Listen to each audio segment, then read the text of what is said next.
Look how disgusting that is, guys. That's what bus drivers have to put up with. People thinking it's okay to just leave their rubbish. And you got a newspaper there, just sitting there. You know, you got stuff all over the floor there. You know, you got whatever that is. Don't even want to know. You know, you got like bottles there. You know, like probably someone went to the chippy. You know, your masks all over the floor. You know, it's just ridiculous how disgusting. Look, another bottle there, whatever that is.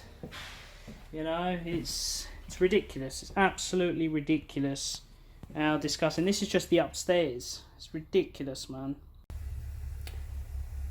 Well, hello there, ladies and gents. Welcome back to another video. Join me at Thamesmead.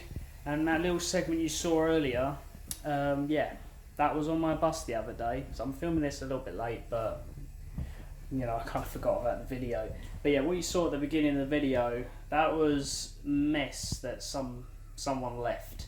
And that kind of got me thinking about a topic, vandalism. I kind of grouped it all together. So I want to talk about vandalism, littering, eating, drinking on the bus, and whether it should be allowed or whether it should be kind of enforced a bit more. Bottom line is, a lot of people think that a bus is a dumping ground for all their crap. It's not, you know, like, it's a public vehicle. It's a public vehicle, you know, it's used by the public, you know. So, like, think about it logically. Would you want to sit somewhere where someone's just, like, you know, left chicken bones, for example? Because I found that as well. I did take a picture of it because I've kind of forgot, but yeah, someone left like chicken bones and stuff on the floor, and it's like, would you want to sit near that? No, you wouldn't. It would kind of make you feel really uncomfortable. And, you know, it's really disgusting, really, like, that people do that, you know. It's just unhygienic. It's just disgusting, you know. It's not right, because the way I see it, would you do that at home? No, you wouldn't. You wouldn't do it at home. Like, you just wouldn't. So what makes you think, you know, you can do it on a bus, you know? It's just not right. When it, like, again, like, it's all litter, you know, whether it be, you know, leaving, you know, like, you know, whether it be like wrappers or, you know, whether just dumping things on the bus. Like, it's not a dumping ground. You know, like, you need to use a bin, right? You know, when you're done with something, you know, if you've got a carry bag, put it in the carry bag, and then when you get off the bus, put it in a bin. Like, it's that simple. And again, with vandalism, it's just wrong. You know, there's a growing theme in the industry where, you know, everyone always says when, like, they get a new set of buses, they always say, how long do you reckon it's going to take before someone vandalises it? And a lot of people say within the first day, you know, of it being in service, it'll either, you know, be vandalised or, like, have litter on it, you know, like crap. And it's quite bad, you know, because you look forward to a new vehicle, you know, like, you know, we're getting the 180s in, like, September, October time. So, obviously, we're all looking forward to that. You know, new buses. You know, we don't care about the route. The 180 is just not a great route. I have to be honest. It's a rubbish route. But the buses are going to be really nice. I think they're going to be the fully electric buses. So obviously, I want to drive them just to see what they're like. Obviously, we all get to drive them anyway because we have to be type trained on them. So especially because they're electric, we need to know how to operate them. So we all get to have a go on them anyway. But, you know, it's like, we all say that, because, like, that's the growing theme in it, you know, with a lot of drivers, is who's going to put the first scratch on the paintwork or have an accident, and who's, like, how long is it going to take before it gets vandalised? I just think it's just really bad that the amount of stuff we see, it's like, you're making the cleaner's job a lot harder, you know, you really are. Like, you may think, oh, but, you know, that's their job to clean the bus. Yes, but, you know, they're not your nanny, you know, as well. They don't clean up after you. They shouldn't have to, you know. Like, you know, they're there, especially now, you know, the cleaners are there to sterilise the bus, you know, obviously clean the floors, you know, clean the outside of the bus, you know, decarbonate the bus, all that stuff. They're not there to pick up your mess. They shouldn't have to do that, you know. Like, you know, obviously there's certain things that can't be helped, like muddy footprints or stuff, that can't be helped. But it's like putting, you know, your rubbish in the bin, you know, like, it's not difficult, you know. Like, rubbish like that can be avoided if you just put it in the bin. Now, I know people are going to say there's no bins on a bus, and I do agree that there should be a bin on a bus. There should. And there used to be bins on buses. They used to be, when I was growing up. I grew up with the Danish Tridents, or the ALX 400 as they're known. They had bins, you know. I love them buses, by the way. Like, that would be my all-time favourite bus, is the ALX 400. Like, the sounds that came out of that thing. Anyway, let's stop rambling and changing the subject. Trying to get to the point. You know, things like that can be avoided. You know, the cleaners shouldn't have to clean that stuff because it can be avoided by you putting it in the bin. You know, and I do believe they should install some bins on buses because, you know, if you give people a place to put their rubbish, they'll put it there. You know, but, you know, it's like, again, you wouldn't treat your home like it, so why are you doing it on a bus, you know? I know I'm kind of just repeating myself, but it's the honest to God truth. You know, you wouldn't do it at home, so don't do it on a bus. You know, you think, because people have to sit there. People, after you've left, have got to sit there next to your rubbish, you know, and it's disgusting.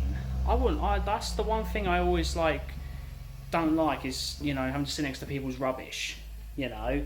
I want to sit on a clean seat, no rubbish on it, you know. I shouldn't have to, like, you know, just like use my foot to like kick off a tissue off the seat, you know. I mean, I shouldn't have to do stuff like that. It should be, you know, in your pocket or going in the bin when you get off the bus. It's having respect and courtesy, you know, to do the right thing, you know. But that's people, I suppose, you know. But yeah, that's kind of the point I wanted to get across, you know. It's just pick up your rubbish, please. You know, I know obviously I haven't got to worry, but actually no, I do actually. You get some nasty drivers who just leave all their food in it. Like, it does happen, but it's rare. Normally it's just like an empty water bottle or something like that, but it's rare it's actually food that they leave. But it's like, even though I'm in a nice clean cab, I still, like, you know, you still, because you kind of think, well, you know, if the bus is dirty and the bus is full of crap, what does it say about the driver? Or what does it say about the company and TfL?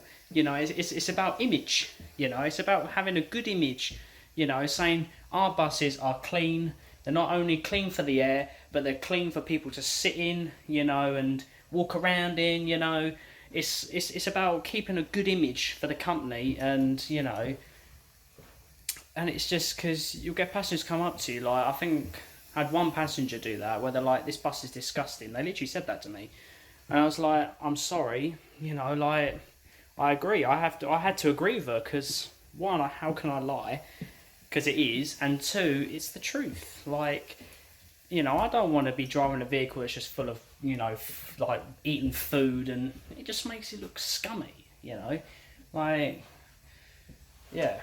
But, yeah, so that's kind of what I wanted to get across. I know I'm kind of, like, tired, you know, late. I've got about 3 minutes, so I have to wrap this up. But yeah, so that's the main point. Just take your rubbish with you.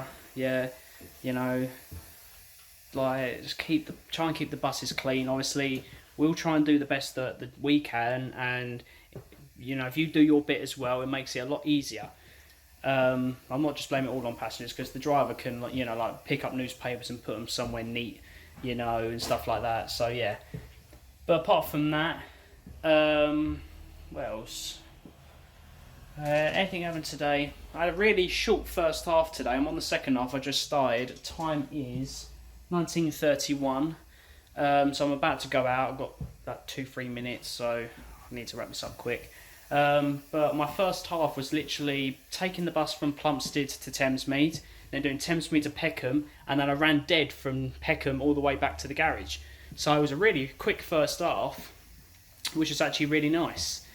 But yeah, so got about 2 rounders to do. So that's about 4 trips. There and back, there and back, there and back, there and back. And then I finish around just before 20 past 12. But yeah, so obviously I wasn't a happy bunny yesterday. At the time of recording, yesterday the clocks went forward. So obviously I technically got in at 2 a.m. even though it was actually 1 a.m.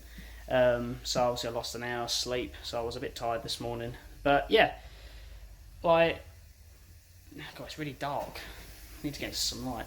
But yeah, so anyway, I don't know why I'm rambling now. I'm just like, but yeah, the moral of the story is just help us out by taking your rubbish.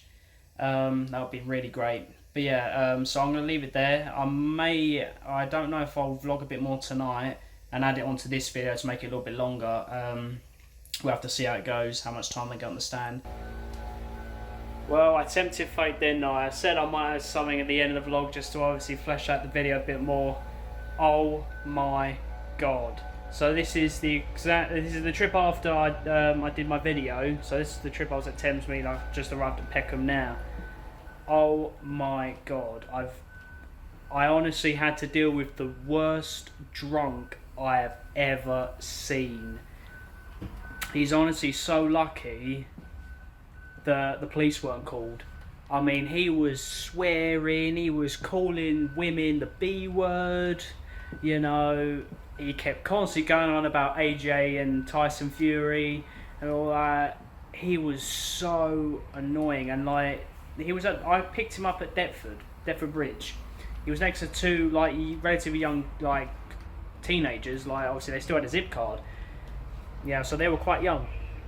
And he was like calling them you stupid bee and all that, and that should have been my first time where I've gone, no, do you know what, I ain't gonna deal with this guy. But you know when you're like, oh, I really don't want to have to wait for the police, because you know what the police are like, they take ages. Like, even though it's the BTP that obviously responds, and they're pretty good, obviously they're dedicated police for the transport network, it's like, you know, I just didn't want to deal, because he looked like he would have had a fight. He would have had a fight with me if he tried, if he could actually even stand. I mean, you should have seen him. He was just like trying to like get to the oyster reader and just like tap in like that. It was hilarious. But yeah, I stuck my neck out. I tolerated it. Obviously, if passengers came to me and said, look, you need to get this guy off, like, he's just called me a B word, I'm not having it. If that happened, then yes, obviously I would have to respond, because I'm now getting distressed passengers, you know, who are scared or, you know, have been abused by the guy, you know. So obviously I would have had to take action then. But obviously because it didn't happen, you know, nobody came to me and went, look, get him off, otherwise I'm kicking him off. You know, like, call the police, otherwise I'm going to deal with him myself, kind of thing. Trust me, there have been cases like that. My mum is very much like that, because obviously, you know, my stepdad's a driver as well, so she knows what it's like, you know, from both sides. And there's been many occasions where she's actually physically thrown people off the bus because they're just either being mouthy to like the driver, being mouthy to other passengers. Like, it's hilarious. But yeah, it's like, oh my god, like, he would not stop about AJ and Tyson Fury, which is funny. But it's like, he's lucky, like, he didn't do anything to me. Admittedly, he kept obviously trying to tap his Oyster card, and obviously the thing about the Oyster card that I didn't say in my video was that you have to keep it on the reader for like a second or so for it to actually read it. It's not instantaneous. Like, as soon as you present it, it's done. It's not like that. You know, if you don't get it close enough and you don't keep it on that reader for at least a second, it's going to spew out error saying the card, it can't read the card. He did that about 3 times. I went, mate, take it off, just give it a second. And then he did it again and it worked. You know, but he was stumbling, and then he started mouthing like, it's your system, oh, like, you know, your effing system sucks and all that stuff. And I'm just like, just let it go, he's not specifically talking about you, just let it go, you know. But I'm just like, oh my god, what? Oh my god! Like, it's a Sunday. Like, who gets drunk on a Sunday? I know obviously it's lockdown. Well, at the time recording, we're still technically in lockdown. Lockdown ends tomorrow. But it's like, even like, I mean, I've been in customer service my whole life. You know, I started work in McDonald's. Did a couple of days while I was in college and all that stuff. And then I moved on into co-op. You know, I was a team member, which is basically the lowest. And then I moved up to team leader, which was basically manager. You get your own set of keys to the store and you manage the shift and all that stuff, like with your team. But even then, we never really got drunk people on a Sunday come in. Like, just doesn't happen, you know. But it's like, he was hammered. Like, he was beyond hammered. I mean, he could hardly stand. And, you know when you're, like, you know, calling people rude names. He's lucky he didn't, like, say it to the wrong person. Because I was pretty full. Like, it was pretty busy. Like, not to the point where I had the sign out, but like, it was fairly full. And I'm just like, mate, don't try your luck, because you'll come across a person who won't take it, like, you know, on the chin and just let it go. You'll get someone who will knock your lights out, you know. And then I've got to deal with that. You know, I've technically, you know, even though the guy would deserve it for being, you know, like an a-hole, but it's assault, you know. So the police have to come down, you know, they have to arrest the guy who did it, and obviously the guy who received the punch, you know, like, but it's like, like, if it did happen, I wouldn't mind it, in the sense of, I'm not driving, so it means I'd have to do less work, and I'm, you know, so I'm getting paid to wait for the police, you know, I'm getting paid, you know, while they deal with the situation. Because it's technically a crime scene, because a crime's been committed, so the bus won't move at all. You know, I have to stay until, like, you know, it's all dealt with. You know, so it's less work for me, in the sense of it's less driving to do, but it's like, at the same time, you just can't be arsed. Like, it's Sunday night, I don't want to be working, you know? Like, I don't want to be working on a Sunday. But yeah, so I'm just going to quickly check how long I've got. About 6 minutes. I'm trying to think of something else to talk about for 6 minutes. But yeah, at the time of recording this, it's Sunday, so the clocks went back. Well, the clocks went forward rather this morning. I think I already said that in the previous vlog I did, but yeah.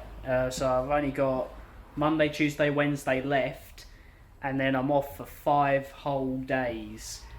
And I always make a bet with my family, mainly my dad. How long would it take them to phone me about overtime? Last couple of days, well, I had my long weekend just gone, so it took them I was up about 7 o'clock in the morning that day, and it took them about 2 hours to call. But who knows? But yeah, so I'm off Thursday, Friday, Saturday, Sunday and Monday. Now, I actually did ask them if I could work Monday, to just earn a little bit of extra money, but they said they didn't have anything. So, you know, also I know they will get something, but you know, but yeah, that's like my little story, I suppose. So I'll add this onto the end of the last vlog just to make it a little bit longer. If anything else happens, I'll add it onto this, you know. But hopefully it should really quieten down now. There should hardly be any passengers, so there shouldn't be any issues. But yes, I'll sign off here. I hope you guys have enjoyed this little extra section. Please leave a like, subscribe, and I'll see you in the next video. Take care, guys.